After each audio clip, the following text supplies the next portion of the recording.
So on the left side, you have our navigation bar, which shows you the different domains and different deployments you have in your system, which you are currently monitoring. This allows you to monitor or to navigate through all your recorded processes and find jobs or whatever you want to search quite quickly. So for example, if you have an BW application, you can quickly navigate here inside this domain, or we have some BWCE stuff here. That's just the first interaction you have to do when you want to find your data. Or you can just click on the process tab and see all of it aggregated in the result screen. So in this middle section, this is the results you're getting for currently the last 24 hours. You can adjust the time range here quite easily. So you can say like, okay, I just want the last 50 minutes, or I want a custom time range, or I want to see everything from yesterday. And this is all pulled out of our Elastic cluster in the background. Here you see all the recorded transactions. And once you click on them, it will open the process diagram referencing to this selected transaction. So for example, we here have a BW6 process running, and we now see the process diagram. We can zoom in, we can zoom out, we can see the exact execution path. So these green arrows are is referencing the path of the execution. For example, here we can skip through different invocations. And for example, we can click on one activity and see more details about this activity. We can see activity statistics, so how often this activity has been called, what's the average duration is, and we can show CPU time here, or this is the time of the, how long the duration of each activity was. So in the middle here, we see the duration of the whole transaction. And here we can strip down how long does one invocation of one activity took.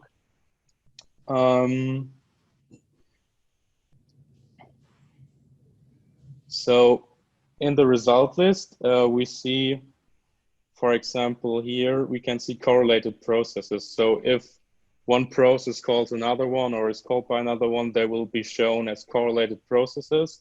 So you can just click on this drop down here and open the correlated list.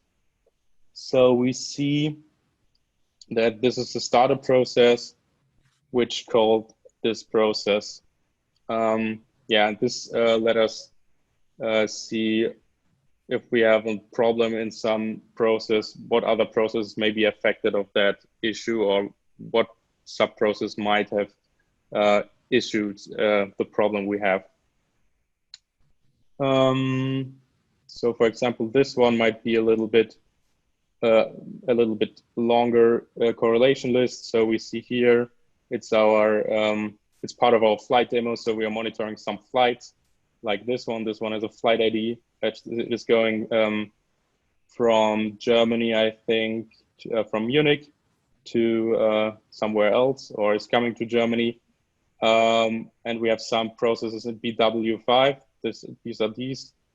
We have a process that gets the weather from an API, and then we hand over the whole process to a BW6 application, which is doing processing here. We do have the opportunity to extract data from our from the transaction we are monitoring. So for example, if we go to the BWCE domain, I've created some extracts here to just show you what I mean. So these are custom attributes like country, name, and region, which I gather from the past JSON activity. And this symbol here means that I that I extract them, and I do some mapping to a custom attribute called country, and I do an XPath on the payload of the activity and map the country object to the country attribute. So this is what I can do. to make them visible in the UI if I have some certain information I want to see. Another thing I can do with this feature is that I can override the IDs we are using to correlate processes.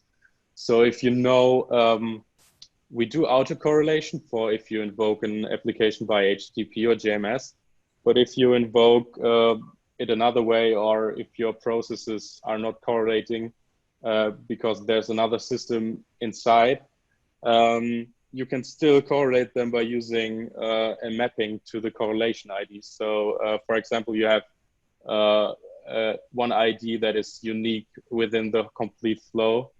You can reference this and use this for correlation. So maybe a document ID or something like this. This can help you sort your data in the UI and have a better overview.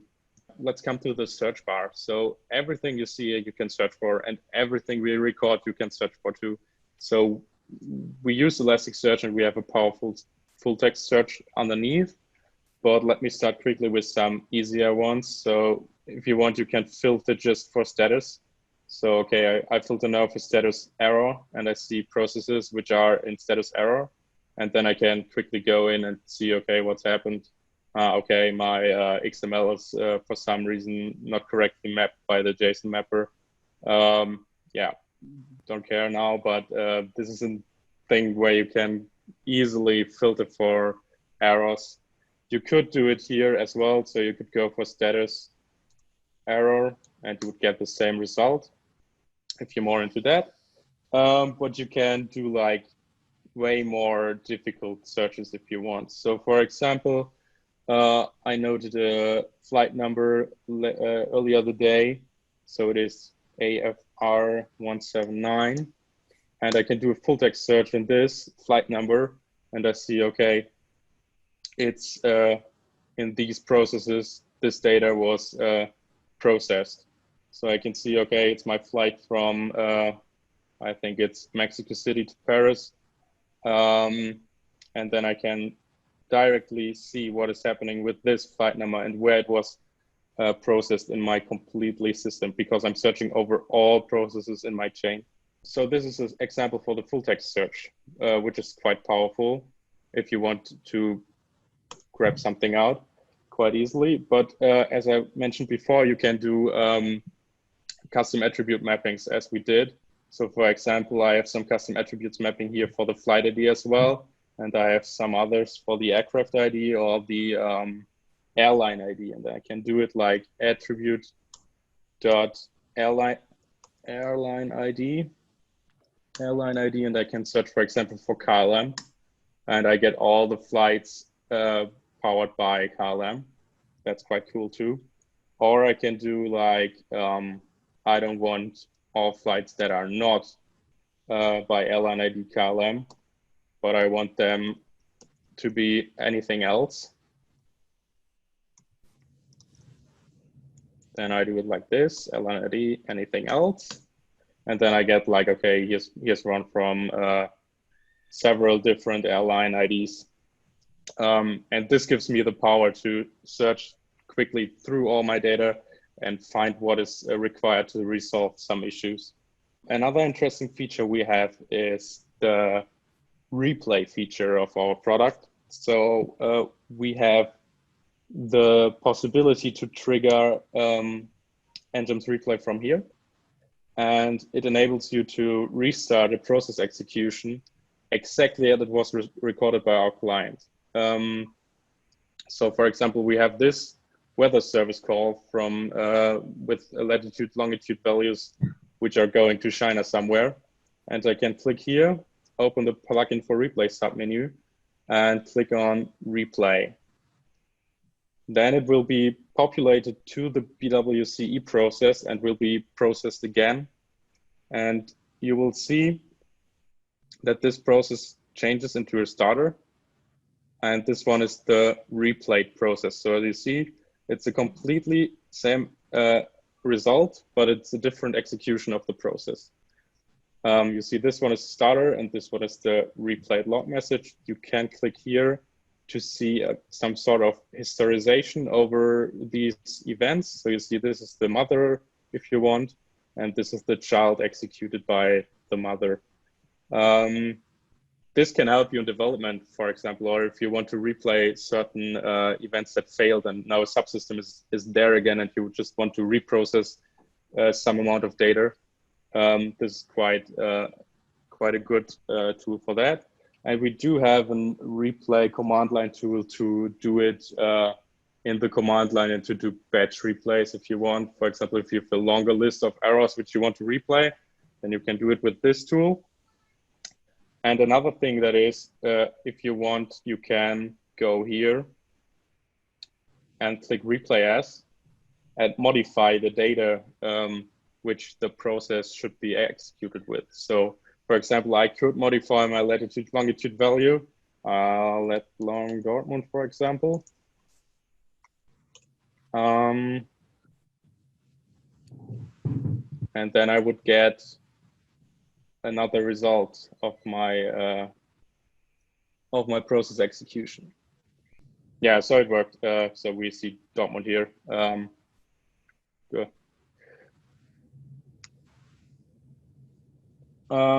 Yeah, I think that's the quick introduction to replay. We can now go forward to the rules section, which is interesting as well. So we do have a rules engine inside of nJAMS. This provides the configuration of various monitoring rules, which can trigger various actions. So I quickly show it. We have actions for different protocols, for example. So I do test rule set, and I will want to do it on a log message. I add a rule, it's my test rule. I can add a throttling if I don't want to spill over my email inbox or something. And I can say, okay, on an event that matches the condition process name, for example, contains weather. So if something in the process name is the value of weather, please do an action. And in the action, I can do like a follow up, which is inside of nJAMS. Or I can send an email if I have an SMTP configured, or I can simply do a notification. I can send a message over JMS to trigger new processing or something, or an error handling. I can do an HTTP, so I can post to Slack, I can post to Teams, everything that has a REST API, or I just simply log it to the nJAMS log. Yeah, I will do a notification here. I can say, do it to my role, to the TIBCO role, which I created previously, and then I can select if I want to receive it with all users or just by the role. So that's a different, if you want to have it just for the role and the first one who picks it can work on this issue, or if the whole set of users should get it and everybody should know about it. So we'll just do it for all users, and I do a alerting severity, and then you can type in a message, process triggered, for example. And you can work with some replacements here. So you can do like the bracket open, and you can say like process machine. Oh, sorry, process machine. You can save this, and the next time a process with the process name weather inside will force this notification to happen inside the system. So I go back to my main. I will just simply replay my latest one, and I see my alert. So process triggered and the machine name of the process where the process was triggered. Inside the rules section, I can now see a percentage of how many.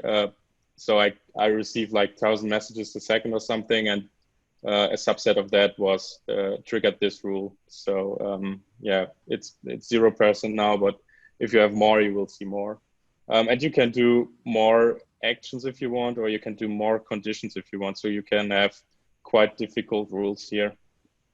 Okay, so this is a quick intro into rules. You can import and export rules if you want. So for staging, for example, And maybe interesting to say here is that all our what you see in the API can be what you see in the UI can be done by the API as well. So we offer a Swagger documentation of the API, and if you want to implement this into your CI/CD, for example, if you want to say we deploy the new nJAMS server to the test environment, and now we want to import all our subsets of rules we had in the dev environment, then you can do this by UI manually, or you can do it with the API in some kind of automatically manner. This is quite a feature that some customers use. They also use it, for example, for extracts. So as I mentioned, you can define extracts to export certain data through the UI, and you can also export all of these and import them back in another environment. Yeah, let me quickly come to reports. It's another interesting section of nJAMS. So in reports, we do provide some built-in reports that give you information about the availability of your processes. So for example, you see my availability in percentage here for all the processes in my system. You see the average response time and the throughput, but you can also create custom reports, which is a quite powerful feature. For example, you can build SLA-based dashboards like we did here. I don't have the rights to access the dashboards, but I can quickly log to my admin account and I quickly show you what I mean. So, inside the reports, you can create different tabs, and for each tab you can decide to which role it should be applied. So which role is allowed to see it. So for example, my TIBCO user can't see this role, this report because it's not interesting for him. But this report should be visible to my user, and there it is. And inside the reports, we have the different tiles. So we have 3 tiles here, and you can edit these tiles as well. So you can go here. You have, for example, the Elasticsearch query that gathers the data displayed in the report. You have an HTML part, which is quite simple. It just is the subtitle and the title and a bit of place for the graph.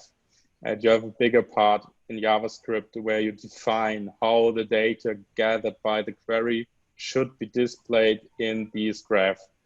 So to explain this in this little introduction would be a bit out of scope, but yeah, this is part of the trainings we do for customers, and or we do project work together with customers to build the reports they want to have in their systems. But it's a quite powerful tool, and since you have access to the complete query and the complete source code of the chart, you can you can define whatever you can imagine. So yeah, it's quite customizable. So yeah, that makes me come to the last big feature, which is called Argos. It's inside nJAMS for, I think, about half a year or a year right now. This is the bridge between the transactional data and the monitoring of the infrastructure data. So we have implemented a so-called nJAMS agent, which can run inside your BW6 client, for example, as a sub-agent, or which can run on a server or a network component or whatever you want, and collects metrics there. These metrics are sent each 10 seconds, or if you want to change this value, then more often or less often.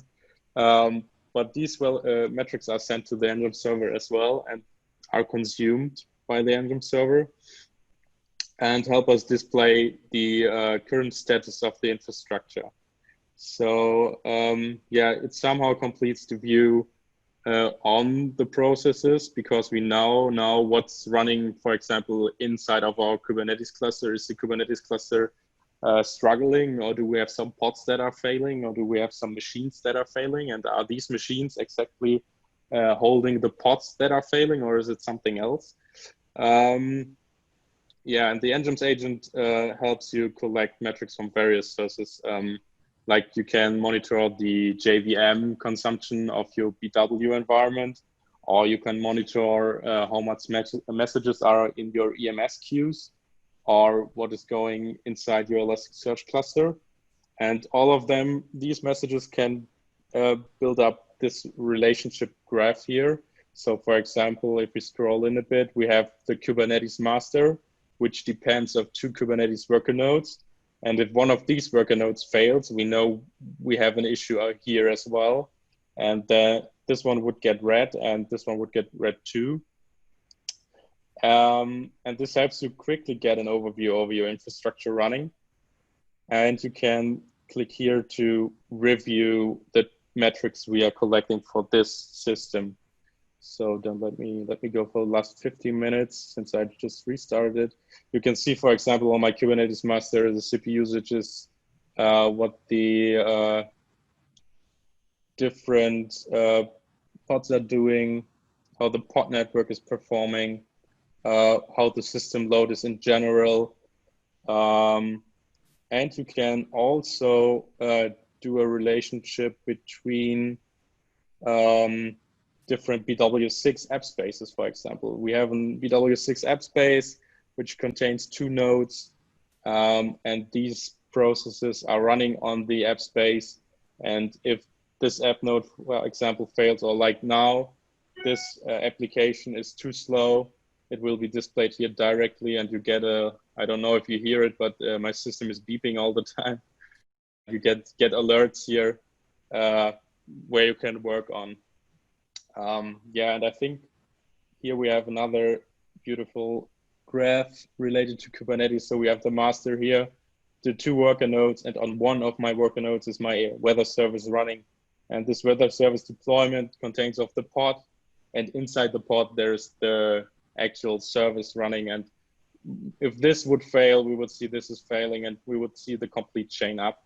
And this would help us to figure out where the problem is. So if I know that my service is failing, I could go into here and see, okay, my master is running, my worker is running. It's somewhere in my pod or deployment section where the problem is.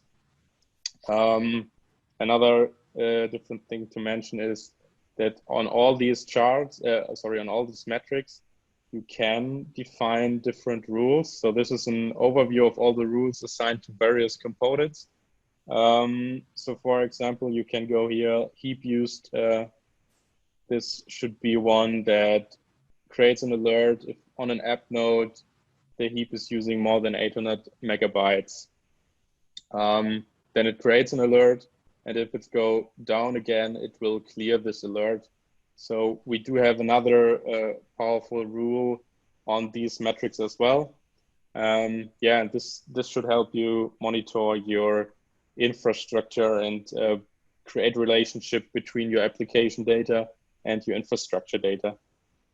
Then we have the most boring part, but the most maybe most useful, the administration part, where you can configure all the magic happening in nJAMS. So we have the indexer component, which is related to the Elasticsearch connection, which monitors the different indexes and gives you feedback if your connection to the cluster is working or not, or if there's a problem inside the cluster, then your client might get in the status of impaired or reconnecting. Then we have the different nJAMS providers we are using. So for example, you have an ActiveMQ or you have an EMS like here, you can configure them here. And you have different data providers, one for Argos, one for log messages, which are processing all the data and push them to the Elasticsearch cluster. And this is where you can monitor all of these things. You can do the user management here. So you can, for example, create different roles and give them these roles different system privileges. where you can say, okay, you can manage rules or not, you can view Argos or you cannot view Argos, you can do server operating stuff or not, and you can give the very granular object privileges. So you, for each domain, and if you want for each process, you can go here and say, okay, you're just allowed to read, you're just allowed to manage these, so you can delete it or set extracts or set traces, or you can even replay or you cannot replay these processes. Okay. Yeah, and the user section, obviously, but this is nothing to talk about. Then you can configure SMTP for emails in the rules section. You have the JDBC connection here, which is uninteresting too. And you have the Argos configuration, but yeah, this is uninteresting too. Yeah, I think that's a quick introduction into